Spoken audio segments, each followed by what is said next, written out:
It's Monday night. It must be Airfix and Chill. Hello, good evening. Good evening. So, good evening to, we got Brett back. Nice to see you, Brett. Taking a bit of a hiatus, and now he's back. I'm back. So we've still got the American and model shop side of it on board. We've got John Alec from Scale Modeling Channel. We've got Simon from Simon's Modeling Shed. We've got Zinzan. We've got Ben. And we've got Barry there from North Devon Model Society, which is all good. Some bit of housekeeping. Luke decided to take a bit of a break away from social media and Airfix and Chill. We wish him all the best, and obviously the chair will always be warm if he would like to come back on or on a particular topic matter, or something that you want to discuss. It'll be good to, he's always welcome back on Airfix and Chill at a later time if he so wishes. But yeah, taking a step back. But as I said, we've got Brett, who's now back with us after taking a bit of a break, understandably, of course, and it's good to see you back. And the beard and the hair's that little bit longer, mate, than the last time we saw you. Yep, it just keeps growing. I keep letting it. Just keep growing. Good to be back. Yeah, absolutely. So, anyways, off to a good start. Yeah, it's always better, mate. Quite a few in the chat so far, but I thought tonight we would talk about Italy, because we were trying to get to this company for a while now, and also about Italian scale modeling. So if you're bored of Italy, then fair enough. You know, it's it's okay. How could you ever be? I'm interested. I like Italian subjects. You know, I really do. I do have a bit of what can I say? Italy themselves are not a company that I would necessarily pre-order their latest releases, but I have in the past been very impressed with some of their kits. And for instance, I love their truck kits. You know, even at Christmas, I got given their Volvo FH4 Globetrotter and the Renault Magnum to build, which is a delight, because I used to, you know, when I was a lad and my father was a lorry driver, we would see these lorries on the road all the time. But they have done some new releases or new tooling. They've got 4 actually, which I thought was interesting. And also, don't forget that if you wanted a Tamiya Chaffee, that tank was actually an Italian kit before they've now retooled their own. And there is a very good link, if I'm right, Ben, between them and Tamiya. Do they not? Don't they share tooling quite a bit more than we expect? They do share tooling somewhat, yeah. So there's been history, obviously, with the Chaffee. They also have done it on, for example, the F35 before Tamiya brought out their own version. So there had been changes on that. I think there have been some other kits that they had done. And for example, I want to say, I think the Tamiya Tornado F3 in 72nd was actually, again, the Italieri boxing. So the Tamiya Italieri is quite close. Yeah. Yeah, it was right. It was the Lightning that they reboxed together, wasn't it? It was that F35. Yeah, they did as a Tamiya Italieri sort of at the bottom of the boxing. Yeah, that's fair enough. But as I said, they've done their releases this year. We're just going to try and get them up on here. I'm just trying to find the year is 20. That's the year I want, and I want to go for 2026. And in fact, allegedly, there's 41 releases coming from Italy that they've announced for this year, which I thought was outstanding. Really, normally you get the Revell and Airfix, putting out between 40 and 60 kits. I think Revell, are up to about 70 now. Obviously, a lot of it is going to be new parts, new decals, new skins, which is what happens. The plastic never changes. The ethos of the kit is going to be that same plastic, but they can add things to it and take it back out and add different schemes. They have said that they're going to be producing quite a few new kits for 2026, and I thought, why don't we get them up and have a look? And then this will help Ben get all glory by his Italian. Oh, by the way, hiya Mike, hope you're well, my friend. I saw you on the live stream today, very good one myself. Thank you. I'm all right. Where's me link to? Right, share screen, Italy. There we go. So we'll share the screen, and then we can all see what they're bringing out this year. So first off is the M346 Master. That's a brand new tool. I'm assuming, as I said, PE's photo etch. This will come with Italian, Israeli, and Polish markings. I don't know much about this bird. Ben, do you know much about it? So this is the Italian advanced trainer. If you've ever been to Riyadh, so Fairford, you would have seen it for the last few years. I think the Italians started designing it in about the 2000s, and initially was a joint venture with the Russians, to which then they split, I think, in about 2002, 2005. And that's why, if you look at this aircraft and the Yak 130, they're very, very similar in terms of design, but there are stark differences in the airframe, which is why you couldn't actually, in 72nd, backdate a Yak 130 into a M346. So this is long overdue in injection molding. So I'm very, very happy about this. Was this the one that replaced the Alpha Jet? Is that the one, or am I thinking? No, this replaced the Aramaki 339. So what the Frecce Tricolori net will use. So this was the advanced trainer, and this is a possibility still to what could actually replace the Hawk, because Leonardo produced this aircraft in Milan, and they reckon they could do a deal with the UK and license build them at possibly Walton for if it was to replace the Hawk in a successful contract. Yeah, understand. It's a lovely looking bird, to be honest. It's got that. It has, may I say, it's got that Red Arrows kind of look to it, especially on the cockpit there. It looks it's between a Hawk and a Harrier. Yeah. Yeah, there's definitely elements that have been taken away from it. And as I say, if you look at a Yak 130, you can see where the core design came from, which they shared, and then where the Russians went and where the Italians and the Europeans went in their designs. Yeah. Oh, fair play. So brand new tooling. I've not. The thing about Toby, it's not like Airfix where you can get a release of when a sheet where they'll tell you when they're going to be releasing certain kits and stuff. So, but assumably it's going to be this year. It's just 100% new modes. It does look the part, and fair play to them that they're going for that sort of subject matter. What else are they doing? New tooling. Let me just scroll down. There's another one here. Oh yeah, I didn't see this one. The JU188. I don't think that's a new tooling, is it? No, that's an old one they've done before. It's from like the 1970s. I think it's quite an old tooling. 70s. Fair enough. I'm looking at the blue, and it's not blue, is it? It's for new tool. Just scrolling down. There you go. Now this is one that you'll probably get, and you'll notice that one wing is shorter than the other on these ones, aren't they? On the Mackie C's. I think on the Mackies, on certain ones. I'm not sure if it's this one, but this is, I think, the Sieta. And this is a fairly early war, would have been seen in obviously the Italian theatre, mostly the Mediterranean. I don't think this was one of the ones that went to serve with the Italians for the Battle of Britain. But again, it's got open cockpit, so you've only got the front canopy, and it doesn't actually have a slide over canopy from memory. These And So you're in the wet, are you, when you're flying? Yeah, if it's chucking down with rain, you will get wet. But like with all things, if you want an Italian subject, Italieri does tend to do them, or Italieri, if you say it properly, because they did drop the E, which Nigel was correct. They have access to a lot of the plans held at the Italian Air Force Museum at Bracciano, which if anyone is in Rome, it's about an hour by car and train there. It's really fantastic, and it also has the Camproni jet, but not a jet, so the big silver one. Yeah, and lots of rare beasts. But yeah, it's a motor jet, isn't it? Is this the motor jet? Yeah, or the big duck, the big fan that wasn't really a jet, but it was a jet. Called a motor jet. Yeah.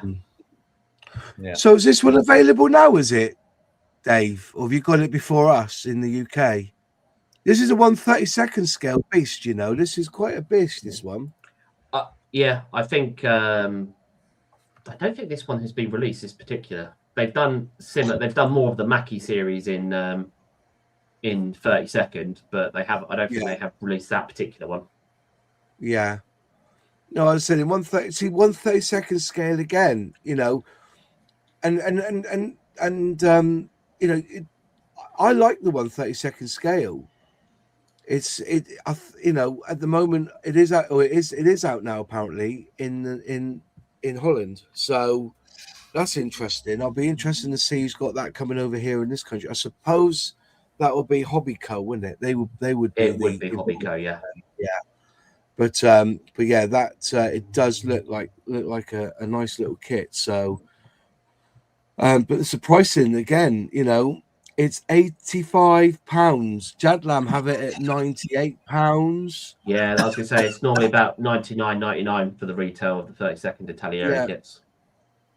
Yeah, you know, you've got €95 there, so yeah, it must be out. So interesting. You know, it's in the chat there, people saying that they think it's quite a nice looking one. Going to Rome in early March, unfortunately for the Six Nations rugby, and not enough time for air museums. Well, I'll see Craig. I'll see Craig there then. I'm afraid are you going as well? Are you? Priorities, right? Yep, I am going to the Six Nations rugby. Except because I decided to leave it late, I'm having to fly via in and out of Milan, so I'll get the train down. Fair enough. One of the benefits of using that particular approach is that the compensation works throughout the flight envelope. No retrims needed. Yeah, no, that's true. But I think when you slide the canopy over, I think you have to retrim the aircraft. Oh, do you? Yeah, because there'll be a pressure difference. That's the case quite often. Now it has to do with vortices forming around the areas where the windows are. The P-38 Lightning had a very similar trait, which caused it to be more difficult to control with the side windows that you could wind down and up. If they were open, it formed vortices which interfered with the proper airflow over the wings, and this will be the same sort of thing. Yeah. Oh, fair play. HypnoNet, they're saying I'm scared of artillery kits. Had some bad kits. Yeah, I think you've got to look outside the box. Really, look. You know, again, Scalemates is your friend. You know, later artillery kits are quite sublime. Actually, am I right? The Eastside kits end up in artillery boxes. I haven't seen them. I know a couple of Dragon kits have ended up in Italia boxes along the years. Yeah. I don't know about Eastside. I think, I mean, Italieri are not the most transparent when it comes to say what's in their box, what isn't in their box, and the age of it. It's probably the only major modelling brand that doesn't put the age of the tooling because they'll just put molds or something. Yeah. Esky, you know what, mate? We're having the same Tamiya, you know what I mean? Yeah. Esky, yeah, and they do. They make some really good ones. Love the Italeri card, especially the 112. Yeah, we'll have a look at that in a minute, my friend. We'll have a look at that in a minute. Nice. Apparently, Craig's there between Friday to Monday. They're 2 days for Rome sites. So about the same as the England team, isn't it? Yeah. Neil Wynn, the trim conversations to do with having one wing longer than the other. What? Yeah. And apparently there's lots of extras in this new 30-second kit. So interesting. Considering bad artillery kits, I will challenge the worst because they have such cool subjects. Ejector pin marks can be filled. Yeah, I agree. But also, I hate ejector pin marks. So, and the AFC Nuggets, they're saying the MC200 always looks like the engine was an afterthought. But then that's like on the Bristol, isn't it? On the Bristol Bulldog, isn't it? Those engines are always looking like they've just like, it's like they think, oh, we could put a bigger, like Boeing, in it, we could put a bigger engine on this. We'll just shove it at the front, just make the undercarriage legs longer. Do you know what I mean? But like there again on the Bulldog is an open-ended radial, whereas on here they've gone to the effort of closing up the radial. But you can see where it's, and this happens with a lot of Italian aircraft whilst they've got radial engines. They have this beautiful, sleek design, and then, as you say, you get to the front and they've just gone, oh no, we didn't think about that. Oh, quickly, lunch is on. Bang, slap the engine on, right, off it goes. It's like the Fiat G50. No, different. Yeah, G50 is the same. Yeah.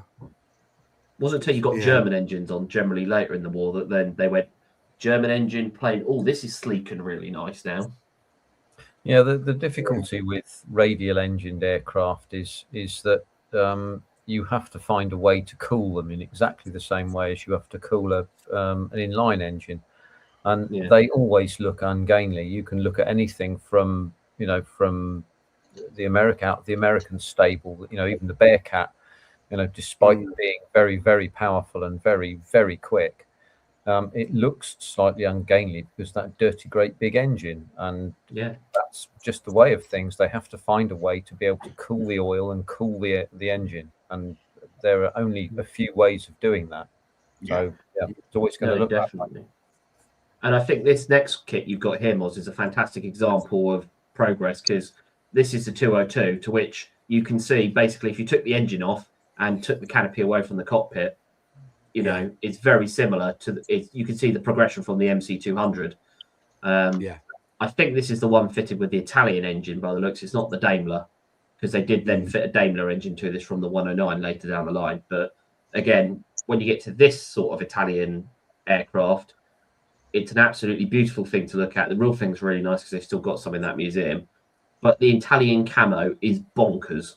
Even, it's just like someone has gone, I've got an airbrush, what can I do with it? Well, just give it a go, Picasso. And they have then just sprayed like they have. But yeah, another new moulding in 48. Yeah. Italian classic, why not? PE on it as well.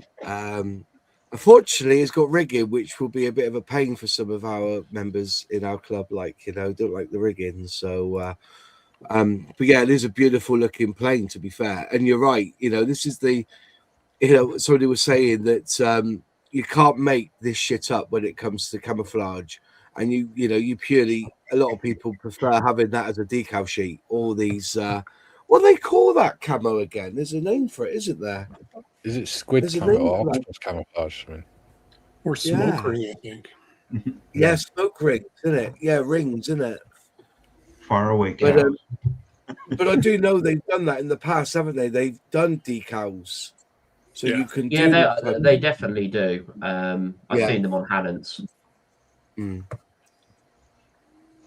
And no pricing for this one, but I would say for 148, you're looking between £20 and £30 for something like this. I think it would be 40, knowing Italieri, because Italieri kits always, because they come from the continent for some reason, unlike Rebel, they tend to be 25% more than you think they probably will be. Yeah. Last artillery kit that I built was the F-22, which was pretty decent. But like most manufacturers, they have some right howlers. Yeah. I just think that, do not judge your experience on the last kit you built, because you're going to be disappointed with the next one. Do you know what I mean? Is that not true? No, it's not true. I'm for that. Don't, if I wouldn't build a kit because of the experience I had the last time, crumbs, I wouldn't even be building Airfix. You know what I mean? So we'll come to that later, mate. I'll favour that question. Good question. We'll ask that later. Yeah, gorgeous plane there, John. Isn't it? You would build that, would you, John? Yeah, John Alec? I would. Yeah, fair enough. That's If beautiful. it's 1/72nd, I would. Yeah, that's right. There is a 72nd kit which was either built by Supermodelli, which Italiari I think own the tooling for, so there'll definitely be a 72nd one about somewhere. Yeah. Lovely, very nice. If I missed it, how much is that? About £40 sterling, I think. Oh, so probably about $50 something. Sorry, $50. Yeah. All right. No, that's not too bad. Oh, Spaviero. Yes. That's my favorite. Am I right? This was a bomber originally. Yes, and a torpedo bomber. Yeah, and a torpedo bomber. Yeah, so Mussolini loved his tri-motors for whatever reason. He absolutely loved them, and because of where they were operating in the Mediterranean, they wanted both bomber and torpedo bomber. But the Spaviero, the most common time you would see in photographs is torpedo bomber, to which obviously Italiari have gone with that artwork. And in 48th, that's going to be quite substantial in size. Probably equivalent to a Heinkel 111, I would think, in wingspan. Fair enough. But what engines will they be in one of them? Be some Italian one that I don't know. Yeah. It's a radial. It's got a very interesting like canopy, not canopy, well, like cockpit. You know, you've got that bulbous on the top, which I presume is for the guns, isn't it? So yeah, there is. So this was designed in the 30s, and you can tell by just how blocky it is. So and also by the fact even the rear elevators have got tail supports as well, something that disappears in a lot of designs later in the war. Yeah. Apparently the engines were Piaggio Stella P9s. Oh, scooter engines. Yeah, Piaggio. Pretty much. Yeah.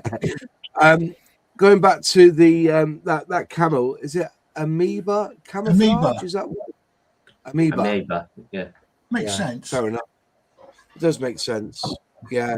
I heard it because they didn't have enough paint in the war. They ran out of that colour, so instead of just filling them in, they just did the lines, you know. So question, are you going to buy another Zvezda SU-57? No, moving on. If you watch my video, if you watch my video when they were talking about put it in the bin, that's because Kim there built the Zvezda SU-57. I binned mine, but he continued with his, so fair play to him. So the hunchback for anti-shipping and bombing, fair enough. Okay. And Luke's popped on. Thank you, Luke, for dropping in. Have a good stream, folks. And remember, no such thing as unbuildable kit. Yes, there is. There's biddable kits, though. I'll give you that. There's biddable kits. Well, I wouldn't be, unbeatable. Yeah, unbuildable kits. There is. I mean, that I think is one of the oldest boxings probably of them. You know, of the Marchetti itself. The old SM79. Yeah. By Airfix. So. The SM79 using the Spanish Civil War. What's that, mate? Is that a classic? Yeah, it's an original Airfix boxing still in shrink wrap. So it's older than me. The Airfix SM79 when I was a little lad, the early versions had just 2 engines. Is that right? I think one of the Savoia Marchettis did. Yeah. I don't know which one though. They did a whole fleet of them, but like I say, Mussolini loved his tri-motors. Yeah.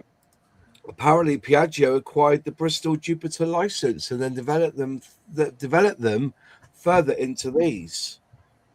So fair enough. And that would make sense. Yeah, it would make sense. Right. Where's the other one that was a new tool which I saw? This. So going down to wheels now. 1/35th scale, which is interesting because I think Milliard announced that they were doing a Type A 4x4, didn't they, in 1/35th? Yeah. So I'll be assuming that if you want to chew on the edge of your workbench and cry and rock heavily in a chair, you'll buy that mini art version, or you buy this one, which is the again 1/35th scale KFZ 305 Opal Blitz Type A 4x4 with photo etch. I'll tell you what, they all look the same, don't they? You can look at the Austins. I think I'd rather buy that one than rather the mini art one. Yeah, it'll be a simpler build, but it's come with photo etch as well. Yeah, but not as much as mini art. I thought this one came with yeah.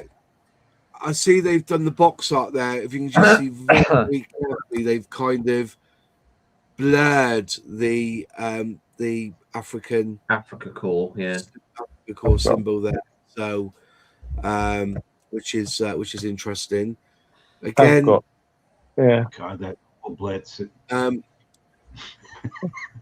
got the Tamiya version. I've got the Italy old version. I've got some of the other versions of it. Right. Yeah. Yeah. It's a popular vehicle, isn't it? I love it. yeah. It's a great kit to build. Well, most people probably remember the Opal Blitz in the Vintage Classic with the pack gun, I think. Yeah.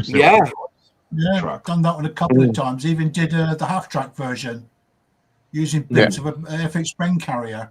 Yeah. They do a half-track Blitz, did they? Yeah, the multi-A. Yeah. Oh, yeah. They did, yeah. I did the ambulance version of that. Yeah. Yeah. The ambulance version. Yeah, John. Yeah. Wayne's there saying, still in recovery from the mini art dozer I built over Christmas. LOL. It is a sod, that. It is a sod. Again, no pricing on this stuff. Can't see it pre-order anywhere. Obviously, probably about 35 quid. Yeah, give or take. Obviously, they're basically they're retooling something from 1973 according to the product timeline. They had one in 1973. It's been reboxed by Revell, Tomy, Testers. Hella had it in 1998. I don't know who Azimuth Ironside is, but I don't know how he got in and out with his wheelchair. Ironside there. I don't know how he got around that. So, and Vesda reboxed it in 2023, which doesn't surprise me whatsoever. So we know where that tool's ended up then. A 50-year-old tool ended up with the rest of them with what's that company called? Arc Models in Russia. Arc Models. So that's it. A new tooling of that, which is quite cool. And again, the 135th. This got me as well. I really like this. Again, Nigel will get excited. Yeah, I like this. I do like this. You know, it will go well with their Alphas and their Bugatti, won't it? I'm just wondering if it's like a Targo Florio car or something, one of the Italian road races in like the 1920s, I want to say. Yeah. I know someone will correct me in the comments because I don't do cars if they're prior to about 1970.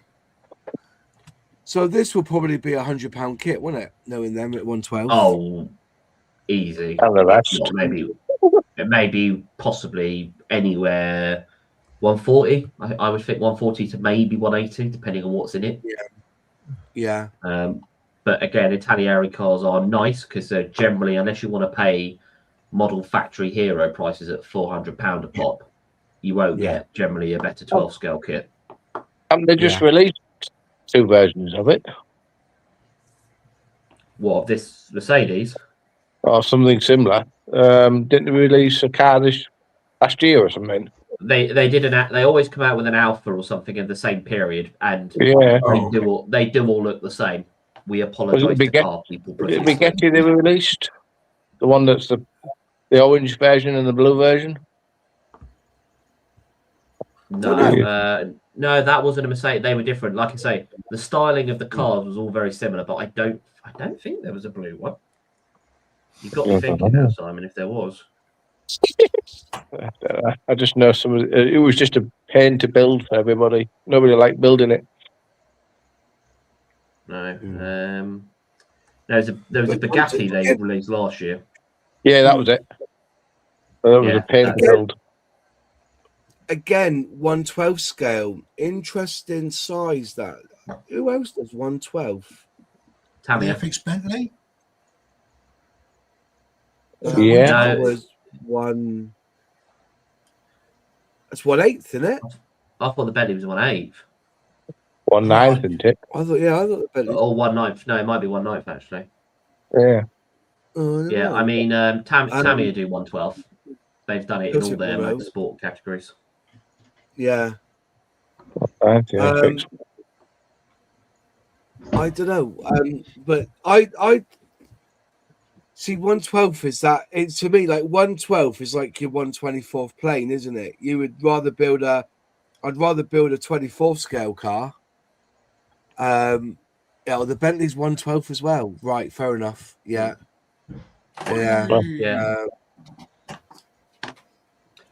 Yeah, I mean the 12 scale stuff is really, really good, and that is designed for people who want particular subjects in detail. I would still argue 24th in cars is the collection scale. If you want a collection of cars, you'd get 24th. If you want a couple of lovely samples, unless you have a giant hobby room, man cave, whatever, 12 scale is a little bit hard to, fit.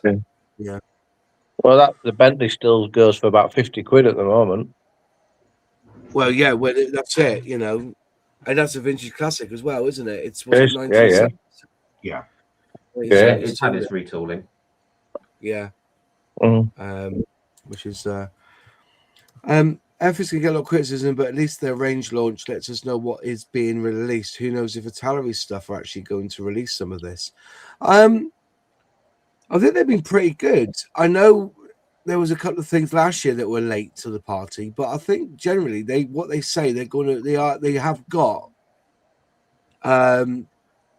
they're almost there before they announce it, I guess. Yeah, I mean, they are generally on time, and they do monthly releases. They'll announce what's coming in the month, even though they may have announced it at the beginning of the year. But there again, you are expecting an Italian company to be on time. Just saying. I can say that because I'm Italian. The blue one was the Bugatti. I have it. Not built it yet, but seeing very nice builds of them at shows. Yeah. Wow. Like I said, I think the only other one who done an SSK was Revell. They've done a Mercedes-Benz SSK, haven't they? I think so, but I've got a feeling it's the later Merc. It's a later Merc, is it? Yeah. A more modern one. Again, I'm not a car person, so I could be misread. No, I'm not. I've built a few cars in my time, just because if we want sort of like a mojo build, then they're quite good to get onto. But I don't think I've built a 12th car. I've always done like a 24th scale or a 32nd scale car. Can they bring out the Bugatti Type 59? Email Italeri@italerikits.com, I think.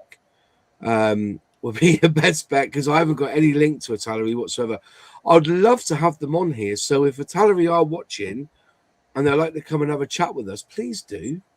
I've got this amazing thing in my ear now where I can listen to a conversation and it will, it'll respond to me in my ear, telling me what you're saying. If you're Italian and you're speaking Italian, so don't you speak Italian, Ben? Do you? No, not particularly. I learned it and then forgot it, and then again, my dad was the Italian one, and I don't live with him, or didn't live with him when I was a kid. So, yeah. Italeri's 112 releases have been very good. MFH kits sell out instantly. BMAX, Meng have all done 112 Formula 1 cars recently. It's a growing market. Well, yeah, it is indeed. I didn't know that ice cream. Yeah, it's so there's the new toolings from them, which I don't remember seeing. That the where's it to? That one there. I didn't see the J. Where's it to? Let's have a look. Didn't see that come on the way. But on re-releases that they're doing, the AB 205, which is this helicopter, and I'm assuming this is quite an oldish kit, 1998. It was not too old. I see Ravel had it as a Bell UH-1D Harris Flieger. It'd be a Huey, essentially. Yeah. I would think the Italian scheme is probably the Carabinieri, which is like the military police. Mm. The minute, yeah. So again, is helicopters making a range back in now? Is it people enjoying these helicopters? Because it just seems that Airfix have banged out some helicopters. You've got this one, you've got the Super Cobra here as well. They're re-releasing in 1/72 scale. We're looking at 1987 tool in mind. So if they're selling it for 12 quid, I'll probably buy one. No, Last one I built was by Matchbox. That's how long ago I built one of those. Yeah. But no, that takes your fancy. What about you, Zinny? Are you a helicopter man? Would you be considering building one of these helicopters? Well, I've got an Italieri 1/48 scale Chinook down in the depths here, just next to the door to the nether hell.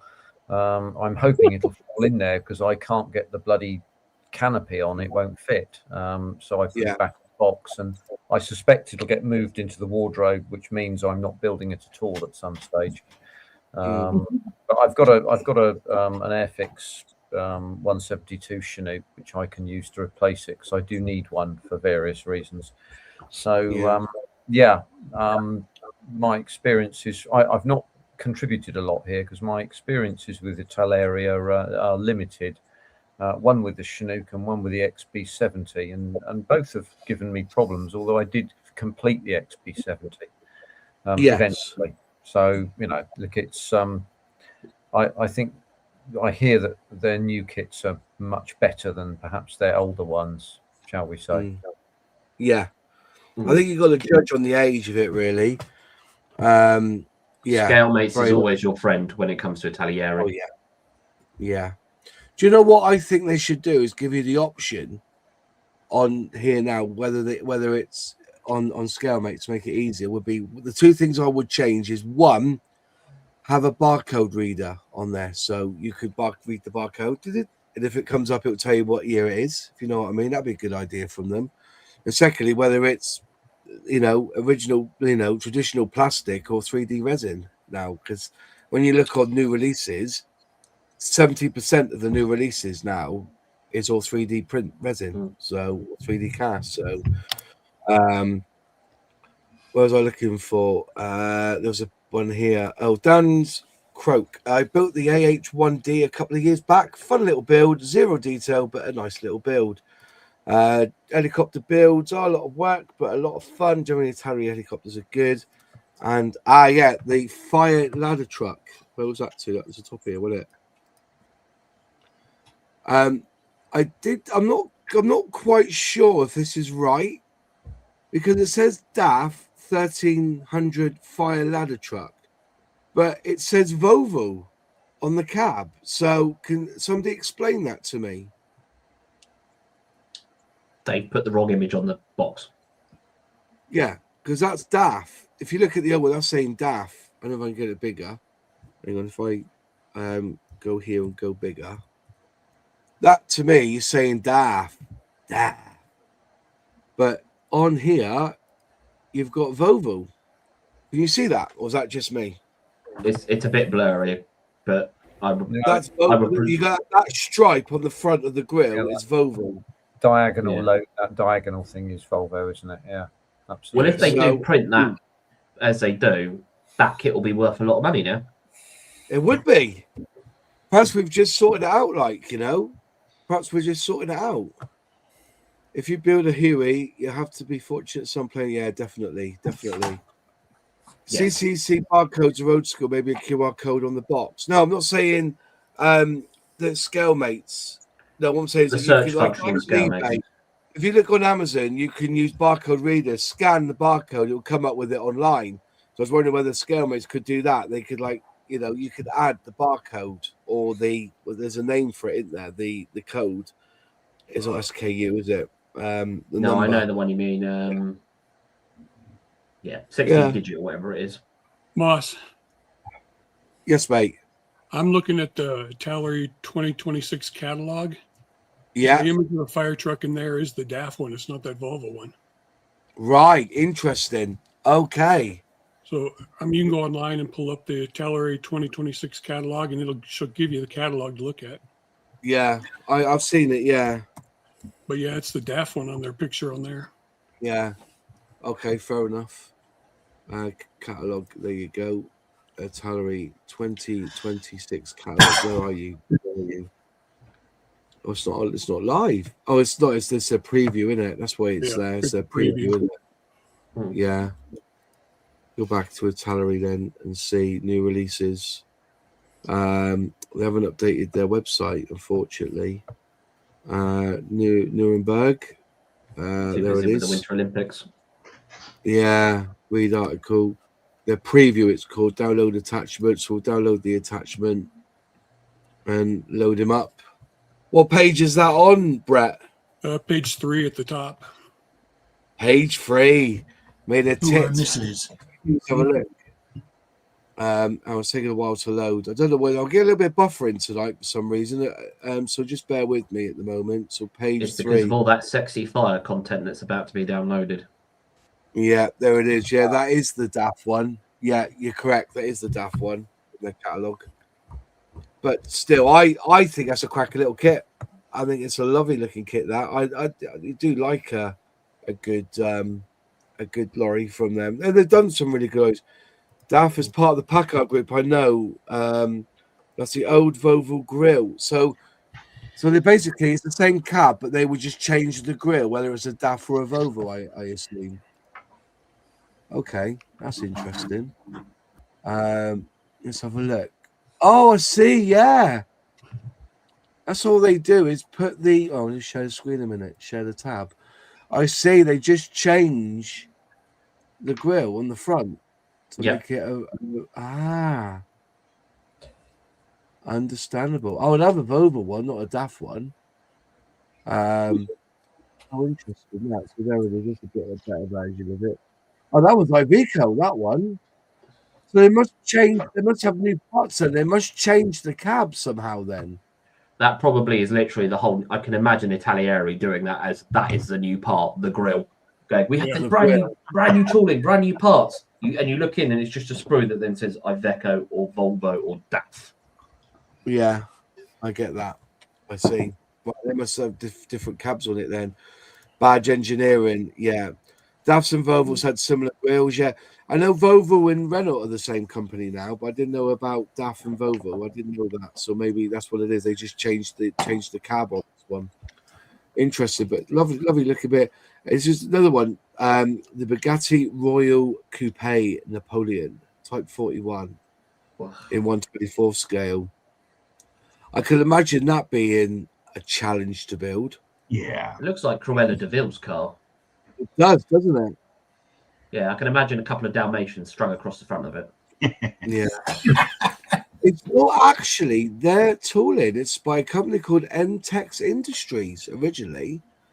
And then it looks like they bought the tooling and they only released it 3 years ago, which is interesting that they've re-released it again. But it does come with new parts. So what they're adding to it, I'm not too sure. But tidy looking car, that definitely tidy looking. There's some new decals there for the Alcyon. Is that how you say it? Alcione, I think it is. Alcione. Yeah, Alcione. It's like a ch sound. Wow. Yeah. Again, tri-motor. It's that kit. I have that kit somewhere, I think. Oh my god. It's a supermodel kit. It's an old supermodelli, yeah. Because they are rare. They were rare as hen's teeth, so that's annoying that they've re-released that now. Yeah, because that will drop the value. There's a 50-year-old kit. It's a 50-year-old kit. It's quite ropey from memory. Yeah, Model Bow have it for €31. That's a lot of money, isn't it, for a 50-year-old kit? No kidding. What scale is it? It's 1/72 scale. It's as well. 1/72. I'm gonna go see if I can find it. Hang on, yeah, I've got it somewhere. Another tri-motor, but comes with that 1938, 1943 scheme, isn't it? So, not heard that one about Iveco. Yeah, it's interesting. There is a barcode field, database entries, but it's not entered all the time. I think there's a needed to get the additional info on vendors and prices to show up. Thank you very much. I appreciate that information. Love to see someone doing a Leyland FG in around 35th scale. Don't know. I would. Yeah, it's a good shout. It's a good shout. Well, there is the old supermodel boxing ancient. Have you got it? Hang on, let me put you on screen a minute. Hang on. Let me put you on screen. So that's it then. Oh, supermodel. That is what's the kit like inside? It's very old and Italian. Yeah. I mean, this is still in the original. I mean, like I said, I managed to get the bagged one because a lot of them are very much not bagged. But like the canopy is pretty clear. It's not the worst thing. But the decals, bless them, are completely and utterly probably done. Really, they have yellowed to their heart's content. But well, I don't know. You probably get away with the insignia there. I probably will, but I know they do Italian roundels and that. So when I build the kit, I'd probably go new. But what you do get is you get, again, I don't know how easy it is to see because it's clear, but you actually get a stand which is branded with Supermodel. Yeah, Supermodel, yeah. Oh, right. Fair play. Yeah, so it has got the can on there, and it's completely see-through. Yeah. And the plastic is clean. No flash, no nothing. Again, Supermodel, I really like as an Italian brand. And this is one of the original releases in 1970, whatever it was. Yeah, it's an old bird, that one, I'll tell you. Yes. So yeah. Well, there you go. That'd be interesting. But yeah, again, price wise, it's feeling a little bit on the. Oh, here you go. Another 1/32 scale kit that they're going to be. The new decal is their Mirage 3C. You've built one of these, haven't you? Not in 1/32, you haven't. It's the other one. No, was it you that built a Mirage 3C from Metallary? What, me? No. Yeah, you. I've never done it. I haven't done a Mirage. Sorry, no, it's not me. It was the Revell one. I do apologise. Yeah, I know somebody who's built that Revell one. Said he enjoyed it, to be fair. It's because it's got the Australian roundels on that one, you see. You see that? 366 parts in this one. So they're re-releasing this after an 8-year hiatus. Well, they haven't done it in 10 years. They originally done it. Click on it. They originally done it in that box art with that camo on. Mirage 3 ER. But again, it does look nice, you know. Just trying to look through. See here you go. Where's Nigel when you need him? Nigel, what do you reckon about this then? Oh, that's Fiat 131 Rally Safari. He's Mr. Fiat 131. Oh, and if it's got the Italian scheme as well, that's brilliant. If it's got that. Oh, Nigel's in chat. Yeah. That Revell is Italian Reeboks. Yes, it is. Yeah, it was a Reeboks version. But the reason my friend built it was that it had the Australian roundels on it around his bucket. But Nigel, what's your thought on a Fiat Rally Safari 124th? Oh wow! Here you go. Originally, it was a 1980. God, it's an Eski. It's an Eski. God, 1978. Eski kit. I knew there was one. There was Eski. Crumbs. When you ask Nigel that, he's just going to go rubbish. Yeah.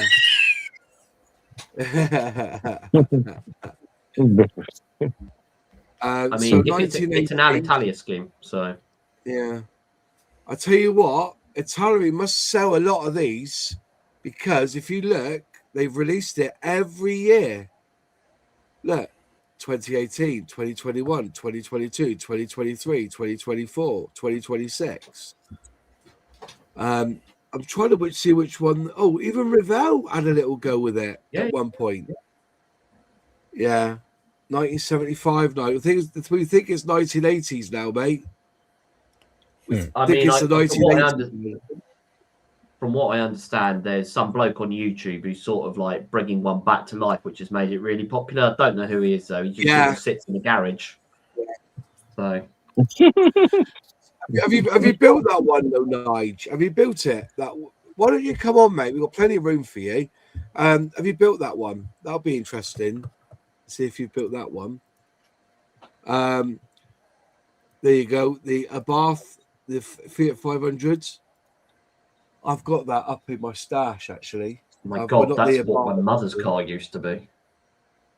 I've got that in my stash, but not that version. I'll tell you the version I've got. If I scroll down, this is the version that I've got in my stash.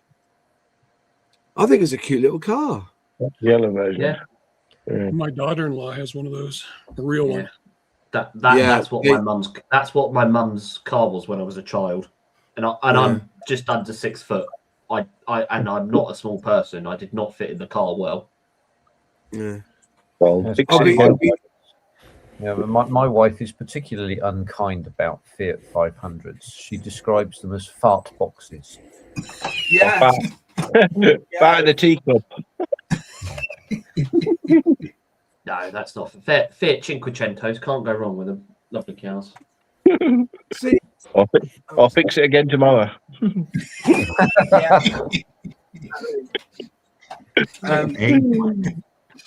this is the version. This is the version that I've got. So that's the one I've got. And actually, to be fair, inside it does look all right. And I've just realised it's not a Tallery, is it?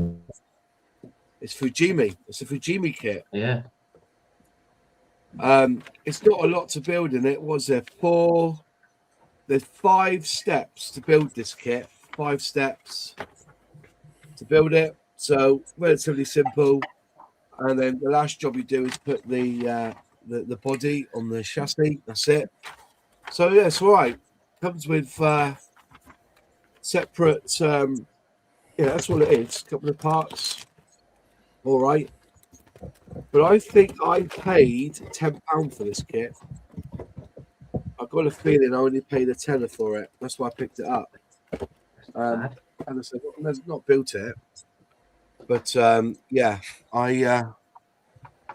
But again, as I said, we go back, it's Fujimi. 2009. Who would have thought it? 2009 when they first released that kit.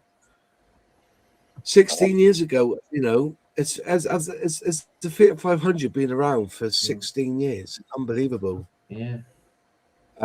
Moz is in the potato can mode. What does that mean? Yes. Out focus. You've been a bit blurry. I think your internet's playing up. Is it again? I want to have a look. Am I blurry now? Yes, you're blurry. Right. That's like on the lens. Yes, I've tried several pairs of glasses, and you're equally blurry on them all at the moment. Oh, fair enough. You're like the visual version of Jar Jar in terms of quality. You're like two. Is that any? No. No. Is that any? No. It's like there's Right, Vaseline still on back. the lens. It's soft focus. Lowest possible setting. Yeah, no, I think it's your internet it will kick in at some point. It'll be fine. It'll kick in. I do apologise. As long as you can hear us all fine, that's good. That's okay then. The chickens will keep running soon. Yes. No, that's not bad looking. Dying. What's that noise? What noise? What noise? You don't hear that? No. Fair enough. No. That's right. My internet's playing up. Right. Anyway, moving on. Again, they're bringing back out their Tallery van, the transit van, which I've got a version of, which again is an E-side kit. So there you are. Now we know where all the vehicles went from Esky or Eastside, however you want to say it. They ended up in a Tallery warehouse somewhere. I've got the gas one in my stash. I think I paid 20 quid for it, I think. But yeah, been around a while. Bringing that one out. Has anybody got one in £34 for a transit? Anyone? Anyone for a transit? I might do it for a laugh if it's genuinely got Italieri on the side, like the new model, like the new artwork shows. Yeah, I might have it and do some sort of diorama or something, but it would depend. Look, Moz, the Russian thing. I know. Interesting, but it's not. It's communist Russia, isn't it? It's not this Russia. It's not Putin Russia, is it? Soviet Union. I don't know if the alligator was. I think the alligator might be. It might be post. What's the word? It might be post Soviet, but pre-Putin. It can't be a bad kit, seeing that Tamiya reboxed it in 2001. If you know what I mean. A good kit. Has anyone built this on this? Anyone built this? The Soviet Union. Very good. I can't. No, I can't. Is it nobody? Nobody? No. I can't lay claim to that one, I'm afraid. No, not the Kamov. No. I built an Airfix cam off years ago because I want to build it again. The alligator entered service in 2011. Oh, wow! That's very much in Mr. Putin's era then. So basically, you'll probably be seeing them on the front line, I guess. Yeah. Yeah. Interesting. So there's that one that they've released in just because they got Gladio. Now, hasn't Revell done one of these? Again, that's Fujima. It's not even their tournament. Either Fujimi or Aoshima, I think. Aoshima, has done one. Yeah. Aoshima, yeah. But it was Fujima I was thinking of. Fujima did theirs back in 2005. And then they never released it. Last time they released it was 2009, and now you've got Italeri taking up the mantle on this one. Beautiful looking car, mind. Beautiful. Yeah. Again, no pricing. I can't see any pricing. Well, Jadlam got it on pre-order for 35 quid. It's not a bad price for a 124 scale car, I guess. That was their main car like 20 years ago, right? Yeah. Or they're kind of new. If you want some 172nd stuff, that M60A2 is being re-released, but again, it's Esai again. It's Esai. What year was Esai? 87. Looks like they've added new parts to it, obviously. But yeah, so if you're looking for that one, at what sort of price, nobody knows. Scale Model Shop have it for £90. So I don't think that'll be. I don't think that'll be his. There was a helmet cam. Oh yeah, I remember that, Travis. That was on YouTube, wasn't it? That video. I built the original mid-90s Kamov Holcomb from Italeri. Yeah. The alligator was awesome. Politics aside, I have the Zvezda 48. I built this in 172nd and it's in current use. Okay. It was interesting, that they've decided to do that because a lot of these companies won't touch this Modern Warfare stuff, will they? No, a lot of them won't, but there again, I mean, Italieri have never shied away from producing stuff. They just want to. Yeah. This looks pretty good. This M8 Greyhound M20 in 172nd scale. Produced 22 years ago, 2004, as a new tool. Do you know what? I remember it. Operation Overlord.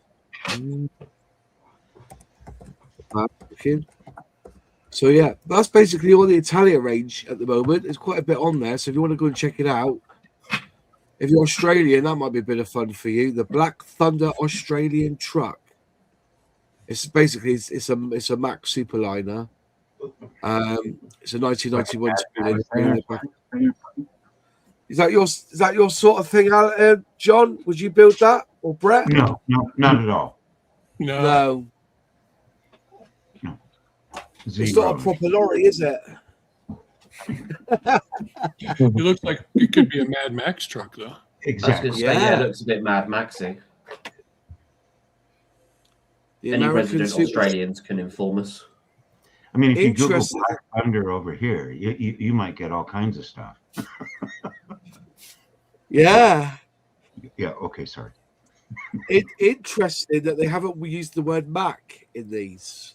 Mm-hmm. So if you look back originally, all they've ever called it is a US power truck. They haven't used the name Mac unless you go to AMT. They've not even mentioned it either as AMT reboxing. They don't mention that's interesting. They've not used. You can clearly see that is a Mac truck. But they haven't used the word Mac in their title. Yeah, but that's again similar to most licensing agreements. You know, they don't have it; they'll just call it whatever. Wow, a lot of trucks in this one anyway. Got the record truck there. Nothing really. I haven't come across. Oh, that Range Rover. Give it up, will you, please? The old police one. Yeah, it's dog shit. Awful. So was the real one. Yeah. What? Dinky Toe's the best one. Yeah, at least the dinky one was reliable. Yeah. I mean, that's like in the same scheme as that. I think that Hornby train they've released as a. No, I was going to say, I think that's in the same dodgy 1980s police scheme as I've seen Hornby this year. They've released a train with basically a police siren on top, and they've called it a police train or something. Yeah. Oh, Willie's Jeep. Can't go wrong with that. Yeah. No, you can't. See, Academy reboxed that last year. I have to say that all their D-Day stuff, the D-Day stuff that they released was all pretty good. I've got majority of that. Interesting. But again, as I'm saying, it is just, it is, I don't know, they're taking a risk with this Esai stuff, though, Esky stuff, though, aren't they, surely? But they've always done Esky because they own the tooling. It's a bit like Revel with Matchbox. Until recently, Revel never told you it's Matchbox unless you looked on scale mates, and I don't think the Italians are going to be doing that anytime soon. Okay, I mean they do tell you some kits are Esky. In fairness, I think like the 1/9 German soldier that tells you it was Esky, as did a couple of other toolings. Yeah. See, that's a kit that I like to see Airfix release. There's a Johnny Green Giant retool it as well. That'd be giant. I'm trying to think. Yeah, I'm trying to think. No, or Platts have done it. I don't know who Platts are, but where's the full history of it? Because I know that Airfix produced one, didn't they? We go back. They did way back when, didn't they? The 1981. The last time we've seen it was there. I've got that box in my stash. If you follow that history, is that Italiera kit based off the Airfix tooling? Oh, I don't know. So you go there. Or so basically, you're looking at 1986. So you've got, 1, 2. So the few released from 1980. They released it from 81 to 86. It's not a very, very good kit, I'm afraid. And I think if they release it, this would have to go in the vintage classic range because it'll be even. I think if I'm right, that tooling came from the Palitoy era before they got taken on by Bowden. Before the Heller merger, this was the Palitoy era because you've got you had the photograph of the finished model on the box then. So commonly known as the blueprint box art, sort of all Palitoy. Yeah. I'm pretty sure. Awful box art. And why would you want to build that? Why would you want it? Just you want something more exciting, don't you? So we're saying Italeri. So we got to there, and then Italeri brought theirs out in 1993. So it was over 6 years. No, 10.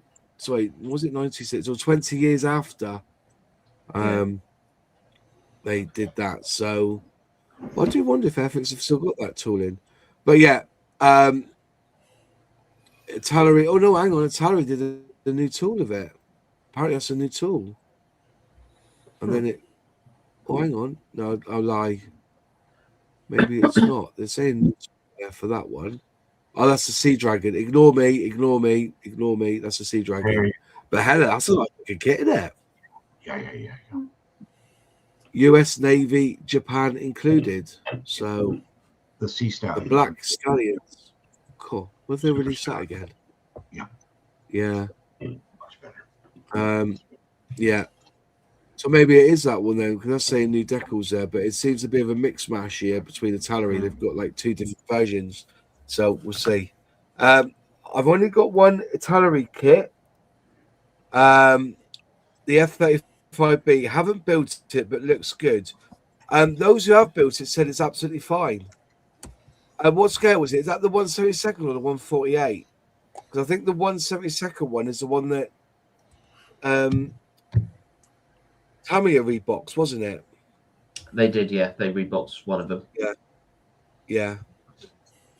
If I was to go for modern stealth fighter, it would have to be the F-22. I was not a fan of the F-35. Can't explain it, but something about it doesn't appeal to me.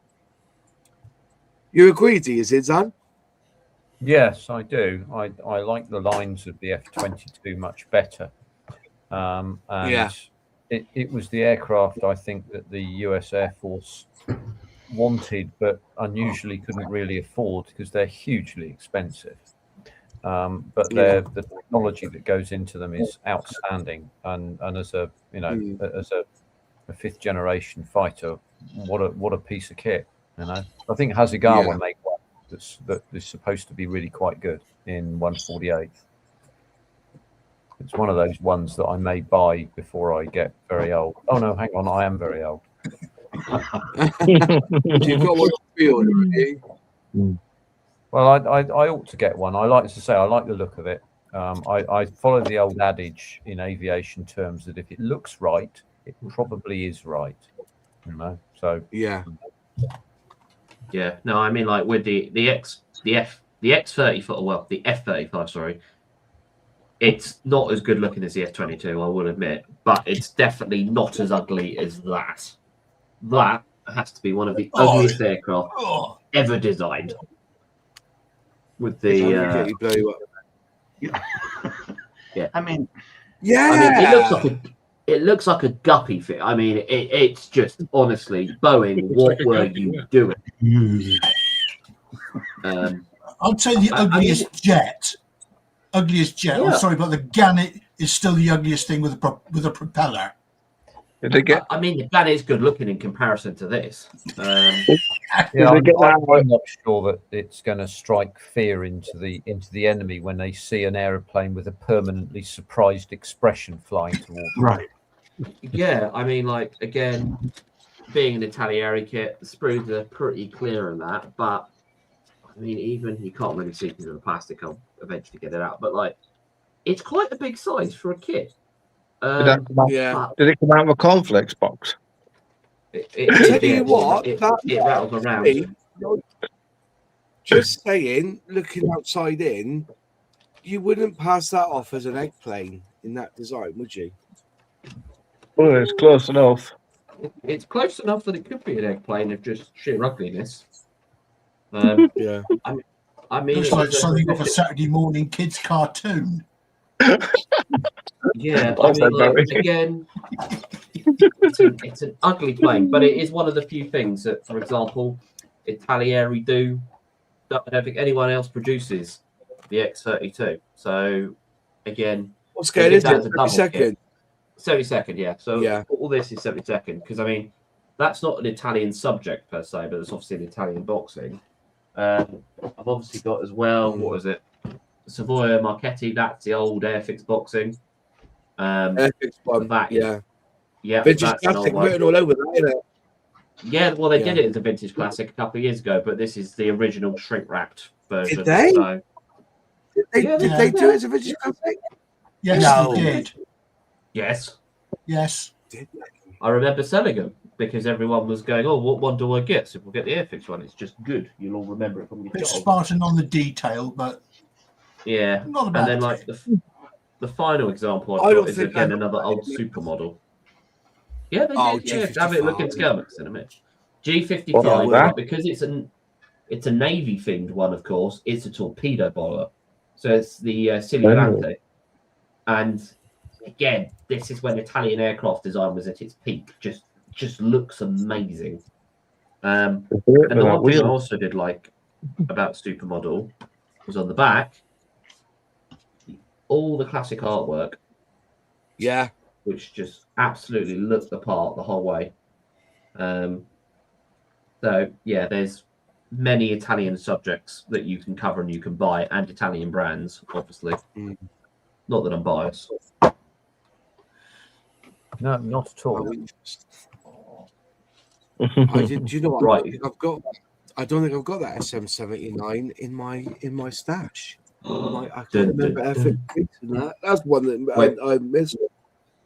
So what was that kit that you had? That one there, the X. What was it called again? The X32. X32. Yeah, they did several boxings of these. They did a joint boxing with the X35, so the prototype of the F35 a few years ago.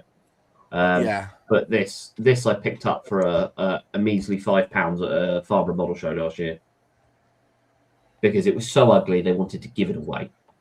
I see that Revel reboxed it at one point, you know. Yeah, I think Revel reboxed it, but it's an Italieri tooling. Buy one, get one free. And also, just so you know, Tamiya reboxed that in 2002. See, it's a great kit. Buy now. And you get two of them, do you? No, you only get one in the box. Only one in the box, is it? You don't really want to. I mean, it's ugly enough sitting on your shelf. I mean, it's like the Medusa of aircraft. I want to make a note of it. What was it again? It's the X32. X32. I'm going to make a note of that. Yeah, Joint Strike Fighter. Not to buy it, Larry, or buy it. Well, I'll probably buy it, build it, take it out the back and shoot it. Make a video of it. It would be the kind thing to do to the airframe. Yeah, I'll probably sort of do it and add it to the Kit Bash series I do. I would shoot it or take a weed burner to it. Ooh. It's a bit harsh. But yes, no, it's But I'll paint it. Your big screen now, by the way, Moz. Yeah, I'll do a Pokemon paint job on it with a surprise Pikachu face at the front. Yeah. That's what it looks like. Just put it out there. I'm just looking at. I'm just trying to find one on eBay. Are you about to tell me I've made a fantastic investment of my £5? Well, I'm just saying that there isn't. If I look up X32A, let me just get rid of the hyphen in it. X32A model. There isn't one on eBay. I'm just going to go to their sold listings. No. X28 isn't mentioned, so there hasn't been one sold for a long time. What, an X32? Let me just have a quick check. Joint fighter, yeah. Yeah, X32 Joint Fighter or Joint Strike, JSF it will be under. Yeah, it'll be X32A, in it. Let's have a look, show you. Let's have a look on eBay. Yeah, just probably take the A off.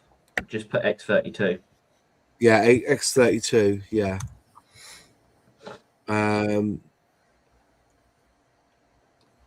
you know what, mate? No, not sold. No, there's nothing. Was it Italeri in it? Yeah, it was Italieri, that one. There's one on eBay in America that sold for $25 last week. Yeah, there was one here that was sold in November on 9 bids, £35. What? Wow. £35 they're going for. So Yeah, for sale. That's just silly.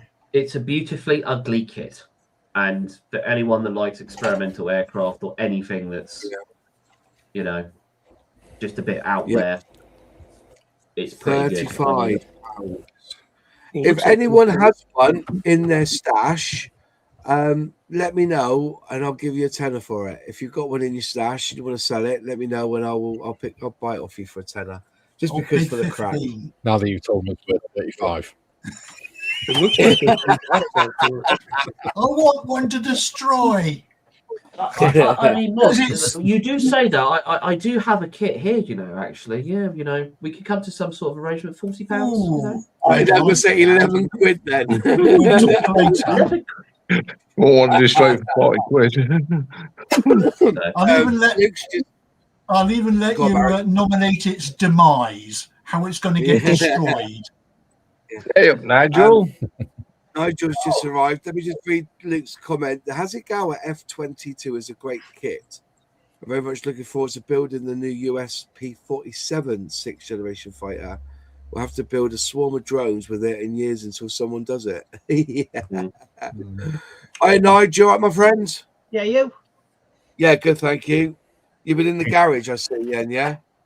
Yeah, I just come in and put a cleanish t-shirt on and had a quick scrub of my fingernails and fair enough. Thinking of oil. Yeah. Travis says the X-32 was the cooler aircraft, apparently. What? Yeah, that's like an ugly guppy, Nigel said on that one. Turn your back at a show and have a scoundrel sipping X-32 kits in your shopping bag to get rid of them. I see. If anyone's got one, give me a shout, give me an email. When Tamiya rebox Italeri, Tamiya correct any fit issues on the kit on the instructions. So you need to buy the Tamiya version to get it with the correct instructions.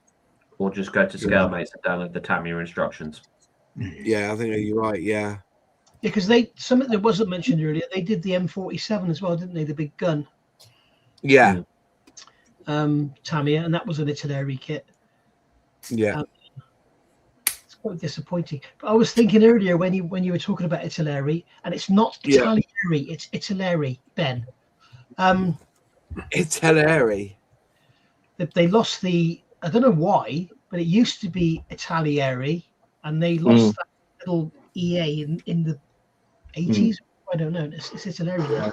But no, I remember my first Italeri kit. I was thinking, when I lived in Bristol with my mum, we got a train to Cardiff, and I went into the model shop in the arcade and bought an Italeri. Well, probably then it was probably Italieri, 1/35th scale Horch, 4x4 German. Yeah. Oh, right. Yeah.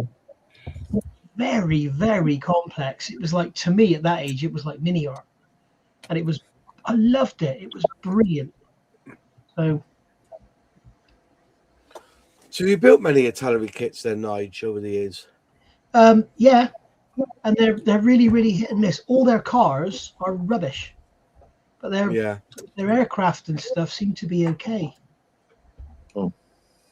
Yeah, the aircraft I find are okay because, I mean, like, I don't know. In terms of kits, I've done their like F-35 and that, and their more modern jets, and they do tend to be okay. But some of their stuff, like for example, I was looking to get the Dornier they've just re-released, the 217 with the Fritz bomb, and then I looked at the tooling date and it went about 1980 something. I was like, oh, and he goes, new release. You go, oh, it's not quite new. Yeah. No, just saying, what the reason was is that I did say at the beginning who got most of the ESCI or E-side tooling, and then all of a sudden we're looking at the cars, and a lot of what Italeri have released in the last 20 years have been those reboxings of ESCI and that Fiat 131. Now you've built that one, haven't you? Yeah, I've got loads of them. That Fiat 131 is an old SG kit, as is the Mark II Escort, the Lancia Group 5 Monte Carlo, that Transit van. I think that's an old SG kit. Yeah. I think most of their cars they've done in 24 scale of that period are old SG kits. And they are very, very nice models for their day. They're rubbish compared to what Tamiya's putting out now. Yeah. And it's worth noting for the people watching that if you are looking at these new, certainly with the Fiat 131s, the decal sheets they come with are absolutely amazing. I've done a video on reboxing these old kits, and I've shown the old Revell 131 compared to the new Italeri 131, and the decal sheet is just wow. Is it cartograph then? If it's Italian, I guess it's Absolutely fantastic. Did anybody else notice that Tamiya kits? Some of the Tamiya kits are coming with cartograph decals now. Yeah, used to make trust about it, didn't they? Yeah. Well, they don't anymore. I've always been amazed with Airfix how they're so subtle. They've got a tiny little cartograph logo on the side of the box, and everyone else is like out with cartograph decals. You know. I think that's part of the agreement, though, isn't it? Yeah. But you can't. You know, when you see a kit like I said, that BMW bike that Tamiya are re-releasing this year, on the box apparently it's got cartograph decals on the box. I don't know. Some people say that Tamiya decals are crap. I must say that on the I don't like them. Which one did I build before? Is it the Jackson, the M36 Jackson, the new one that they released last year? The decals they didn't stick well to the paint as I would have expected, because I did it all, I dried it all out, and my problem was that after 2 days later I picked up my tank at the back end just to lift it up to have a look to make sure everything was all good, because I was going to put a matte coat on it. And as I did, the star had come off the back in my finger. Did you gloss coat the model? No, I didn't. Went straight on the mat with that. That's why. I don't. Yeah, but I don't gloss my kits anymore. I really don't. I just go straight on with them. Then I put a coat on top of them. But and that was the idea is that and I've done it before when I've done it on many kits where I've just put the decal shot on the paint, or the decal shot on the paint, done my thing, and then put a varnish on top of them to seal them in. And I've touched them, they've not come off, but on the Tamiya ones, they came off in my finger. Tamiya decals are really thick. Yes. Yeah. Unless you use lots of setting solutions and stuff, they won't settle down. So you got to, your matte paint is like this. It's a load of stipples. It's not. Yeah, that's right. So you were trying to stick that decal down onto all these little stipples, and instead of like an Airfix cartograph decal that will go down and pull itself in, those Tamiya decals are just sitting on the top. They're awful. I hate them. You got your job, and he hates them as well. Yeah, I don't like them at all. If Jadlam's watching this, you've got a complaint about the music on the adverts on YouTube. It's really annoying. So can you stop putting music on your videos, please, Jadlam? Thank you very much. Public service announcement. If you listen, Matt, if you listen to Matt or Ruffle, that may be why the decals in the new Tamiya F14 are so good. I don't know if they got where's my F14 to? I think I'll put it away now. So I'm not going to build that this month now. I don't know. We're good. Yeah. They came out with cartograph. Yeah. But isn't that a rule of thumb that if they're cartograph decals, they've got to mention it on the box? I think so, possibly. It'd be an agreement between the manufacturer and obviously cartograph if they then choose to do that. Yeah. Well, this kit here's got it there. Cartograph. Yeah, that's what I mean. I'm sure that they have to, if they want, the deal is if it is cartograph, they've got to have the logo on the box. So it doesn't necessarily mention where it's made to on the actual sheet either, is it? Italy. It says it's all Italy. What, on Tamiya? Well, it says here screen printed by Cartograph, made in Italy, and it says it on the side of the box as well. You look at those decals there. Look You at get them. the Tamiya version of this same model. You don't get Zano, you don't get Pirelli, you don't get the Porto over the number 3 there.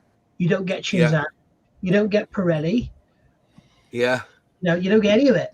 All you get is only Fiat, and you have to go and buy a £15 decal set to. All right, go off big screen now, please. Buy a £15 decal set to make the model accurate. Yeah. Fair enough. Off screen. He hates it. He hates it. Jared. By the way, folks. Jared there, my friend, who you may have seen in my last video. That's his new channel. Can you go over there and give him a sub, please? And also anyone here on the channel, if there's anyone here you're not subscribed to, go and have a look at their channel if you can. So yeah, Jared's new channel, Missing Detail Models. It's his new channel. So go off and give him a sub and show him some love if you can. Nice. I generally do. I put down my cassette on the paint on the thing. Put the decal down. Leave it 5 minutes. Then if I think I need to do some more with it, I add a little bit of Michael Soul to it, and just a little bit, and then just leave it alone for 12 hours or whatever, and it normally works a treat. But I did find that they come off quite quickly. I had an issue with that Airfix 109, the 24 scale one, because I found the decals didn't stick down, like you just said. They didn't stick down. And they tended to sort of slide around for ages. Normally, once you've rolled them over the cotton bud, they're down, aren't they? But they were just they're down. Yeah, it was like really weird. So they've gone back under a gloss coat and everything. But I always gloss coat decals because it's like an insurance policy. You're not going to have a problem if you gloss coat. No, I kind of get that. I just I watched a video once of somebody explaining silver. I think it was. I can't remember which video. It's a chap who runs the Scale Model Critique Group. I can't remember what his name is now. Yeah. You all know who I mean. Will. Yeah, Will. And I watched his video, and do you know what? I thought, give him his due. He's explained it all in English to me, and I did. And I built the Archival. The first time I did that vintage classic Archival from Airfix. No gloss on it, just went straight down and left it alone. Came back the next day and thought, wow, no silver in. But then I never suffered with silver in because I always either put a satin or a gloss coat down first. So I never experienced silver in really. And then all of a sudden I started using, obviously I'm using a setting solution. I wouldn't do it with just water, put it that way.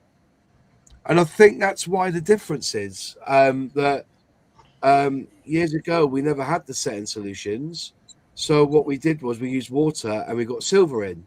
That's why we glossed first. But now I'm just putting it out there. And I'm not saying this is gospel. I'm just saying how I see it. Now that we have better paints, we use different solutions to keep the decal to stay down. We don't need to gloss anymore. So let's have that debate for the next half hour. I've got a different debate.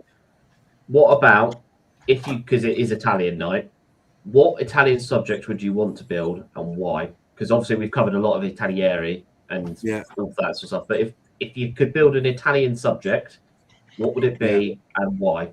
And what kit would you use if you can get it? Yeah, Nigel, you go first because you're prepped and ready for this already.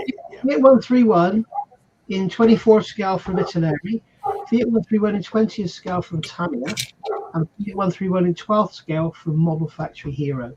They've all got their issues, and I've just started a video series all about their issues. I've got all the kits here so I can show all, and I've done one today on the engines and stuff. And beautiful models, all of them. I mean, this is very, very old, and it's very, very wrong. But it's all we've got. So here we go. But I would like to do that torpedo bomber you were looking at earlier, the tri-motor. I'm going to get that. Oh yeah, this Spadiero. Was that a new tool? I was on the phone in the garage. Yes. Was it a Yes, new it tool? was. I'm going to get that. Yeah, That's I think Jad 80 quid, I think. 80 quid? Jesus Christ. 132nd, did it? No, 148. Are you rethinking your purchase now, Nigel?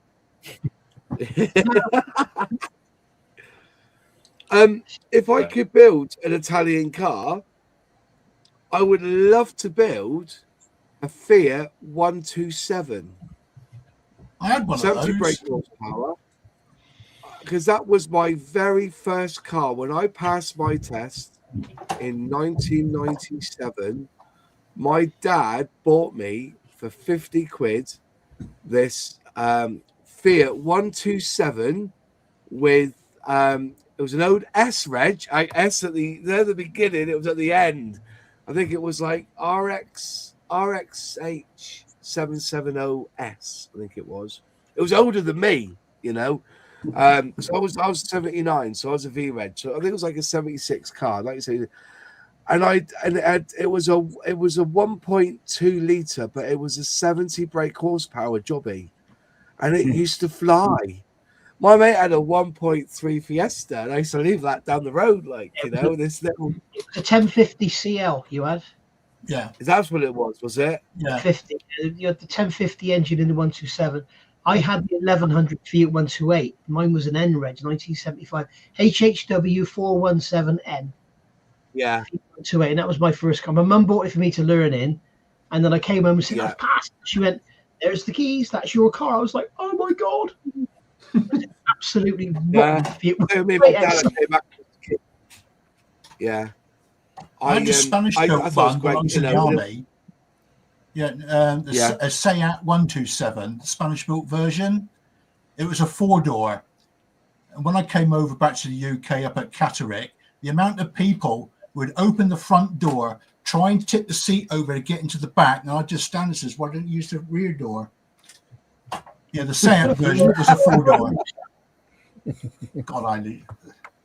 MA245B, because you had BFG plates. Blimey. Yeah. Never seen a 4-door 127. 4-door 127. It was a Spanish built one, Seat. So if you look at Seat, it was a 1975 built car. So if you look at 1975 Seat 127, it should come up as the 4-door. He's right, you know, because they also called it the Nassau 127, the Polski Fiat 127, and the Seat 127.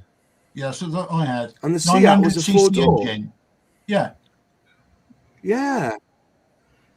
Bloody hell, yeah. Mine was a 2-door. Yeah. The Fiat's are 2 doors. The Seat's are 4 doors. Nobody expects a Spanish 127. Yeah, Seat. Yeah. There you That's go. it. Mine was red. Look at that. That's mental. Well, I'll be Cruising 80 mile an hour up and down the Autobahn. Oh, I did like that. No Fiat one did, expects a Seat Inquisition. because Fiat did the 131, Seat did the 131, and then you also had Polski Fiat, I think, did the 131. But there's also a Turkish company called Himrat or Hundu or something, and they did the 131. And there's a boatload of them still around. Not too bad. I would, yeah. Anyway. I do wonder if you actually who would do that, because as I mean, that was allegedly. I heard that when Fiat decided to revamp the 500, they looked at the 124, the 126, or was it the 126 BIS? I think it was. Was it the 128 BIS and the 127? Was it what was the BIS in 128? Don't know. But they were looking at those right. They picked the 500 in the end. But I think they should retool a 127 just for the crack. I'd love a Fiat 127. I'd love to do what you're doing, Nige. Yeah. Get a Fiat 127 and do it up. They're about. There's I a don't see market them a lot. in the country for 7 to 10 grand. Yeah. But you'll get one in Italy for My- about 2, but it'll be left-hand drive. Yeah. Well, I brought when mine was out, I didn't realize because I had the sports edition, which was 70 horsepower, or 80 horsepower, I think it was. And that was because it had a Weber carburetor on the top. You had the sport, did you know? Yeah. What colour was it? Black or orange? No, mine was the sport. Mine was a blue sport. Blue? And what made me laugh was it was blue. Did it have big square headlights? Yes. It's probably a 1300 then. Was it? Whatever it was black, orange, or silver, I think. And then the later one were blue. They had the big square headlights. They were 1300s. Nice. Mine was. This was built in Spain, was it? Spain. Interesting. Was it? Okay. Yeah, but mine was blue, and the weird thing was it had an aerial, but no speakers and no radio in it. I had to wire in my own radio, but he had an aerial on it, which was really strange. But it had a Weber carburetor on it. Yeah, Weber carburetor on it. It's a really fly. It did. Hell of a kit, hell of a car. I'll build one of them anyway. Nice. Go on then. Go on then, bearded. There's a kit of it, boss. Pardon? I don't think there is a kit of a Fiat 127. There isn't. I've looked. There isn't a 128 either. No. Or the 130. You can buy it in diecast. Polysteel, 127. Yeah, but you can't. There's not an actual scale kit of a 127. Yeah. D'Agostini did the one. I've got a Polysteel 124th Fiat Panda, and when you put it next to a 24th scale Mustang, it's bigger. Put that one out. They got it a bit wrong. Yeah, one's metric, one's imperial. Yeah. True. Go on then, bit of veteran. What do you reckon then? What would you build if it was Italian? And what scale? What number? What kit? I would go for something a little bit different. I'll go for 116 Captain Bertarelli figure out of a lower low. What a mistake at a maker.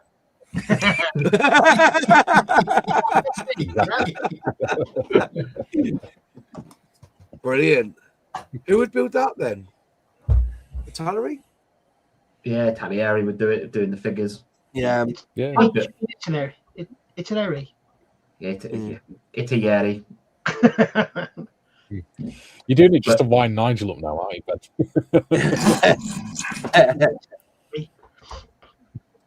Well then, go on then, Zinzan. What Italian vehicle plane? I was hoping that somebody would filibuster this question so that I wouldn't have to answer, because I really don't know, to be honest with you. I mean, if it was going to be anything, I suppose it would be a fairly elderly and celebrated Ferrari. I don't know, a 328 or something like that. I think that was the one that mustachioed fellow drove in the 80s, wasn't it? That what's his name? Thomas Magnum or something. That's him. Yeah, that's the one. I remember that from my youth, and if there was a, I don't know, 1/25th scale version of that floating around, I'm sure I could make a mess of the gloss paint quite happily. There's a Hasegawa version of it in 1/24th scale, and it's absolutely beautiful. It's a lovely. Is there? Yeah. I never built a bad Hasegawa kit, to be honest with you. Never did. They're all very good. Well, little chap, who was I talking to today? I was talking to a shop owner, and he was saying that he finds Hasegawa a hard sell. And I was thinking, what have I bought? As I say, I think it is on what the importer imports. If you were able to get if you as a trader or shop could get some of the kits that Hasegawa do and have done in the past and commission, Hasegawa be an easy seller all day long. The problem is that sometimes the selection that the importer gets is a hard sell at times, and also the price. has gone up again. And so that doesn't help it when compared to Tamiya. But again, anything Hasegawa tends to be the creme de la creme, or if it's pipped by Tamiya or somebody else, it's normally always the second best kit if you can't get the sort of leading kit. So, sorry, I'll mute. Yeah, as I said, I don't think I've bought anything Hasegawa apart from the egg planes for the crack. I don't necessarily go out there and go, oh, Hasegawa. I don't think there is, which kind of got me a little bit. I'm thinking, yeah, I don't think I've actually bought anything Hasegawa in a very long time. They're lovely. Up there, yeah. I got the Mickey Angervich. Well, they do a lot of old reboxings. They do a bunch of flankers, so you can get them and not feel bad. Yeah, but they're old, and there's other, you've got other manufacturers, Great Wall Hobby, that have, far surpassed them. It's like the 148th F14 is renowned as being a bastard to build, isn't it? Apparently, I've never built great, but apparently it's awful to build. Well, it's a bit like you say, Nigel, on the flankers. I've got the SG35 of the Hasegawa one, and it's very simple and very basic compared to other ones. Yeah. But it looks good on the stand it comes with. The only kit I think that they do of the flankers, which no one else does, is the drone version, the hypothetical drone version, where it doesn't have a cockpit or anything, and it's got obviously sort of all the electronics and that in it. But yeah, apart from that, Hasegawa kits are good though. They're just very pricey now. Yeah, I'm just looking at my stash and seriously, hardly anything Hasegawa. I've got hardly anything Hasegawa apart from those egg planes. So maybe John, we need to do a show about Hasegawa. John Ritchie, what would you build? From what? An Italian subject. Yeah. Oh, that SM79. Yeah. Is that the one that I just mentioned? The triangle. Absolutely. It's beautiful, isn't it? It's so ugly. Yeah. Has anybody here built Italy planes, the latest ones? I've built some of the latest releases, but I don't think they're the latest toolings. I'm trying to think of the one. Would you include the F-35? I'm on about the 32nd scale Italian. 32nd. No, I have. Yeah, I have on the 32nd. I've heard they're a nightmare to build, but I love the subjects. Yeah. They're so ugly. They're beautiful. Yeah, no, that's true.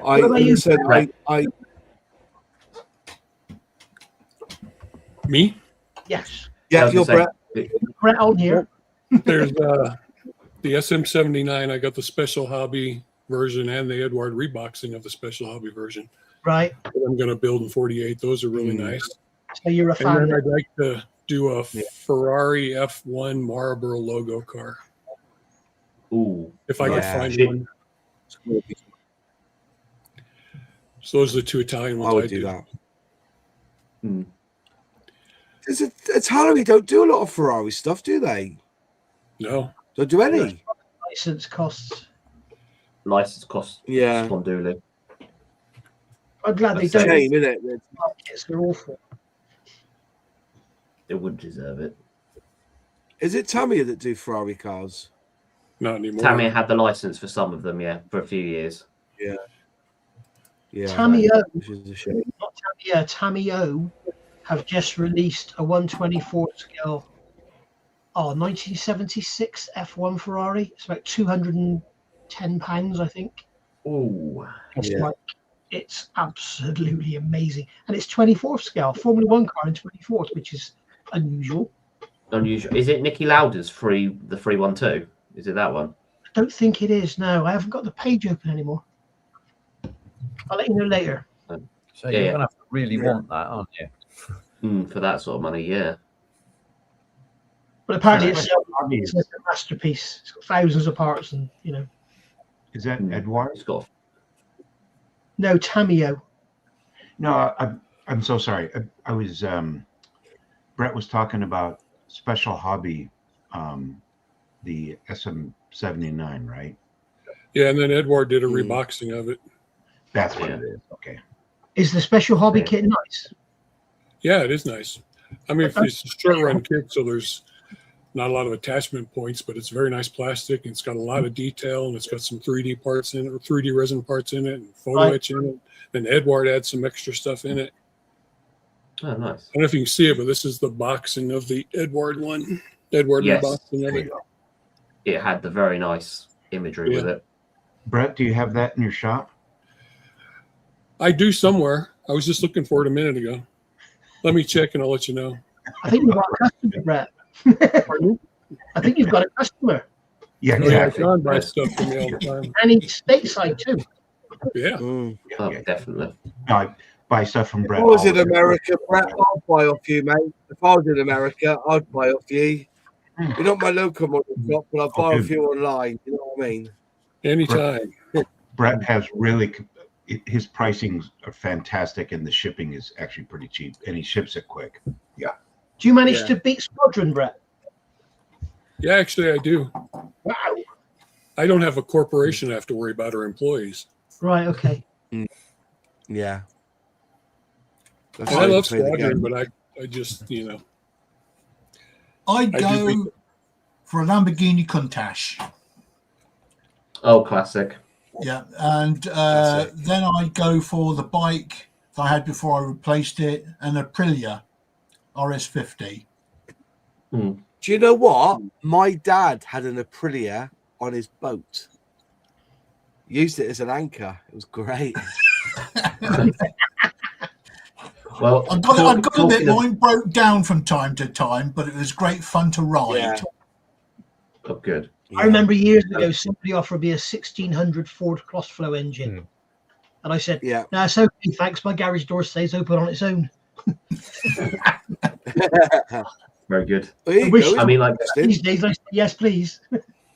No, true. I mean, like, going back to the boat adage, if I was going to do it, I would do the kit is made. It's the Trumpeter Roma.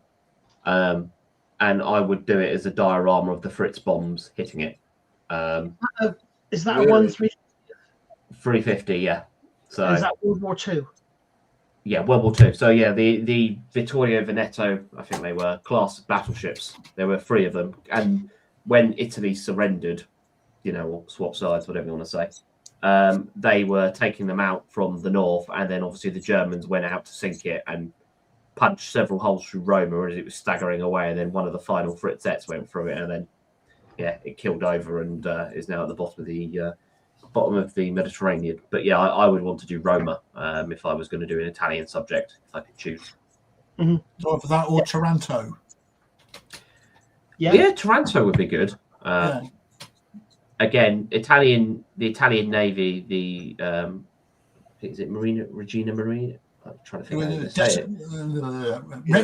Regia Marina.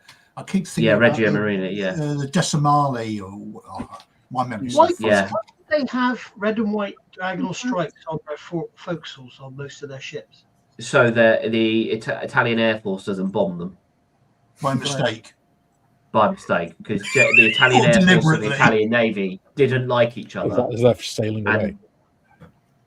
Yeah, well, there's that as well. Yeah, they didn't like each other, and they argued prior to the war and during the war who had the aircraft, who didn't have the aircraft, and they didn't work together.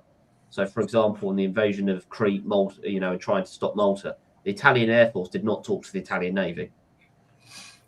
Just sums up Italy, really. Okay. Departments don't talk to departments. Wow. Mental. It is mental. So, absolutely mental. So what is people in the comments put as what they want? There's also the Italian midget tanks. Right. Did not somebody tool an Italian? Sort of like that flamethrower tank. I forget what it's called. No, there's literally the one that's sitting. Didn't you mention it earlier on, Moss? It was Italian reboxing of an Italian tank. It was the M something. Hang on. I have to go back into it now. I can't remember what it was. It trails the fuel thing behind it. It's like, okay. Yeah, the L1, the L335. Yeah. Yeah, 170 seconds, wasn't it? Yeah, it's honestly the dinkiest little tank you'll ever see. Yeah. They have one at the tank museum. Hmm. There's also the midget submarines as well with the torpedoes, with the frogmen. The human torpedo thingies. Yeah, where you sit on them, you drive up to it, and then you set a charge and hope it doesn't blow off as you and your mate swim off. Yeah. Saying that, I think I've got every single Italeri 135th scale maritime product. Oh, the torpedo boat and everything. That's a big shout. I think I've got every single one. Have you got like the Harbourside diorama as well? Because didn't they do like a release of that as well? Yeah, I didn't know they. Yeah, I've got enough Lego, thanks. Nothing wrong with Lego. But those little that little mini sub they do is lovely. You see, this is the thing. Italeri produce beautiful little models, but oh my god. The thing I find with them, if you look like at a 1970s ANT truck, all the leaf springs will have sink marks in them, and the tires don't fit very well, and the chassis is all bowed and everything. And then you look at a sort of a later Italeri kit, and it's got all the same flaws. It's like going back to the same. That's the French tank. Yes, Renault FT17. Sorry, my apologies. I just saw it. James had it. The Summerventi. There it is. There's one. The Summerventi. That's a slightly later version. Yeah. Yeah. They have the. Can't see it being under. Yeah. That's a future kit. But no, as I say, I don't.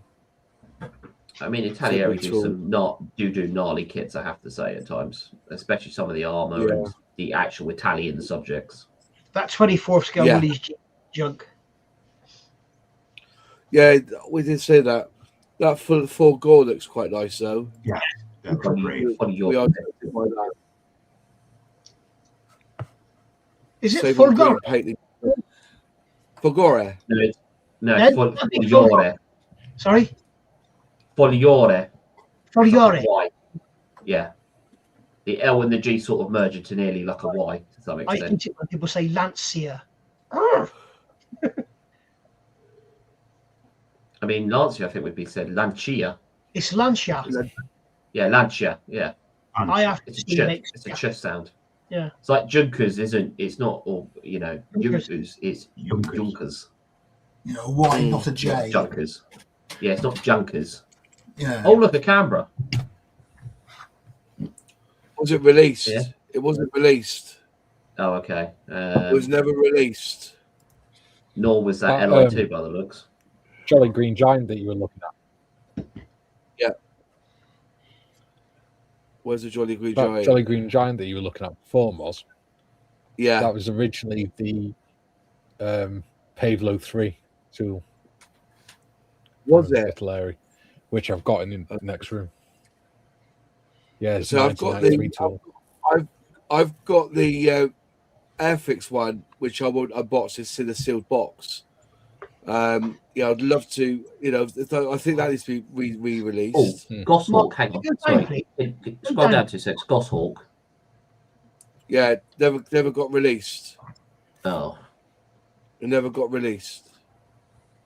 They said they were going to rebox it in 2019, but it never got released. Which was a shame because the tooling's there, 1989. Yeah, I was going to say, I've got one of those in the 1989 packaging, and I really need another one so I can cut it up and use it for spares. Yeah. So if anyone's listening, I'll give you 10 quid. What I mean is, the trouble. This is what we were talking about before with Italeri. They say, "Oh, we're going to do this," and it never comes to fruition. If you look, because I put in the word future, but if you look at future, there's 70, and this is in the last. If we go in the last for 2020, and it says future on it. a lot of them don't get released. So you see 2020 to 2021, there's 24 kits there that they never actually released in the end, like the Higgins Torpedo 1978. They just never released it. 2017, never released it. Weird. So they were going to do it. So you look at Tannery, there's a lot that they said they were going to do, like that Renault tank there. New tool, they never released it. 2013. That probably means they didn't tool it. I mean, you wouldn't tool something and then not release it, right? No. What I mean, this one here, the Super Stallion released an XC17, didn't they? They said that they were going to re-release that Super Stallion. Yeah. But if they you didn't. Scroll down, that's the same as the normal Stallion and the Jolly Green Giant. Yeah, but the Platts, it was released by Platts in the end. They never released it themselves. It's still a future kit. They'll go by scale mates, by the way. So don't go, putting you're talking out your ass because they did release it. They didn't. When it comes up with these are all future kits. This has been between 2010 and 2019. Yeah, they never they did the Thunderbolt. They tooled it in 2024, but they never released it in 2017 when they said they were. They never re-released it. They've only ever released it once. How many of them have you seen? F-47N Thunderbolts. I have no, So yeah, I won't say in here. We've waited 6 years from announcement to actual release of the NF5 in 1/72nd scale. So we're just saying, Tannery do say things and it doesn't come to fruition. Look at the picture with the Devastator. That was mentioned in 2006 and it came out in 2024, I think it was. Yeah. Oh dear. They never released this version, the Bomberers version. So you can see, they one then, didn't they? Yeah.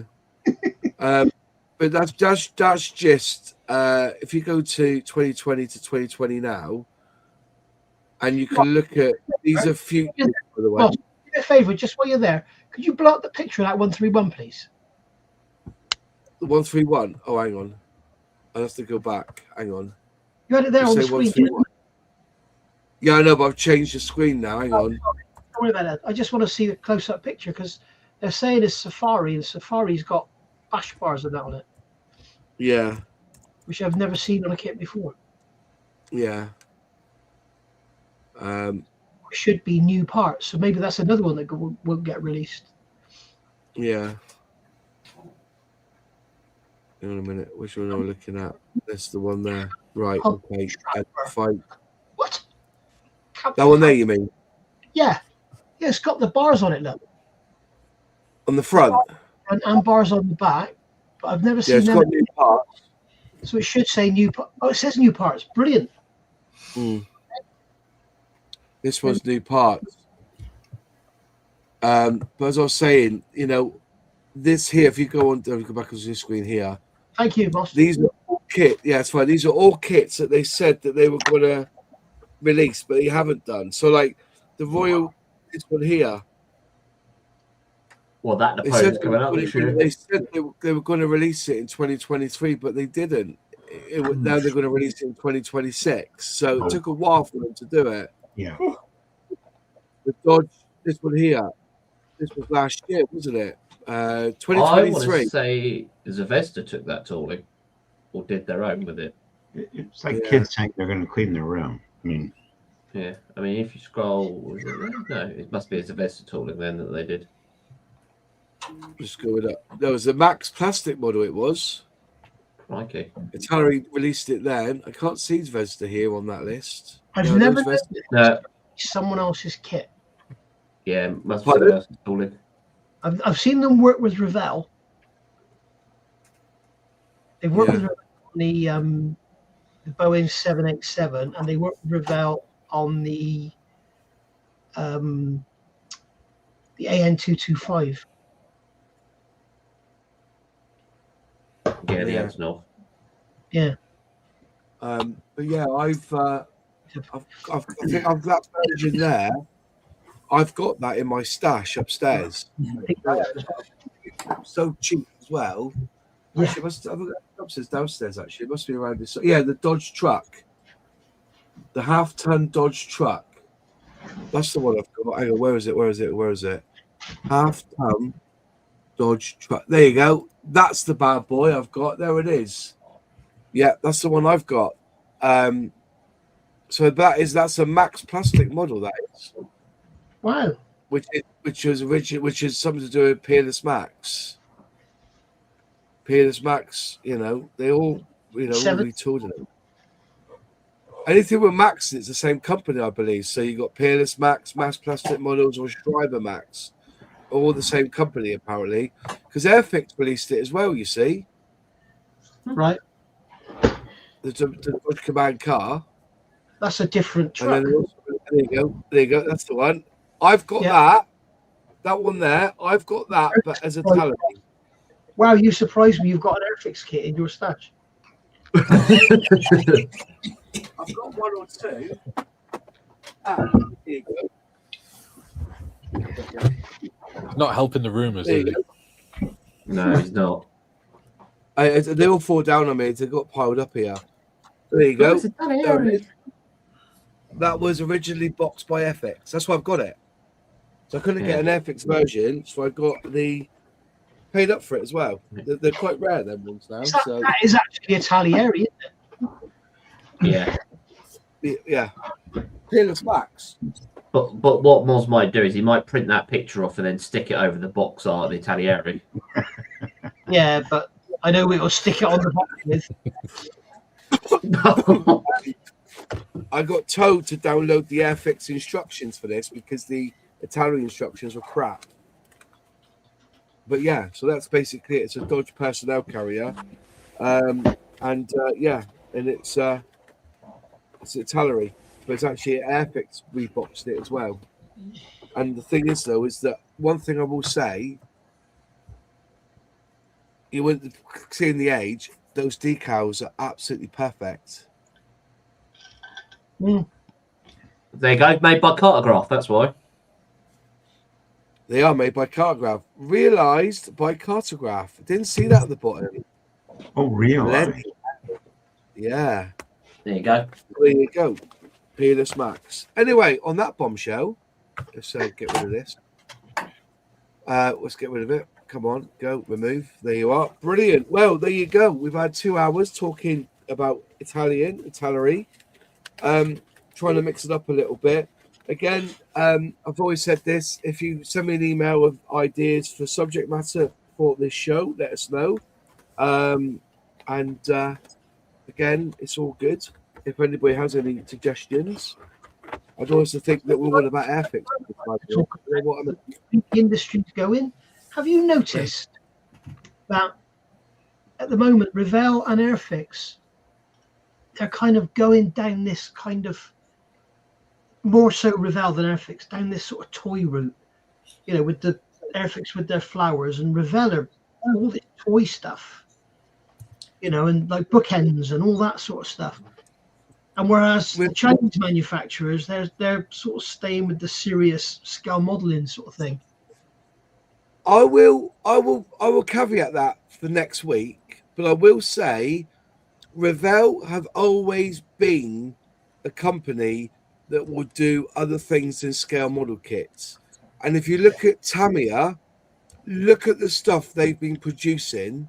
Oh yeah, it's toy. Yeah. So good debate for next week, that one.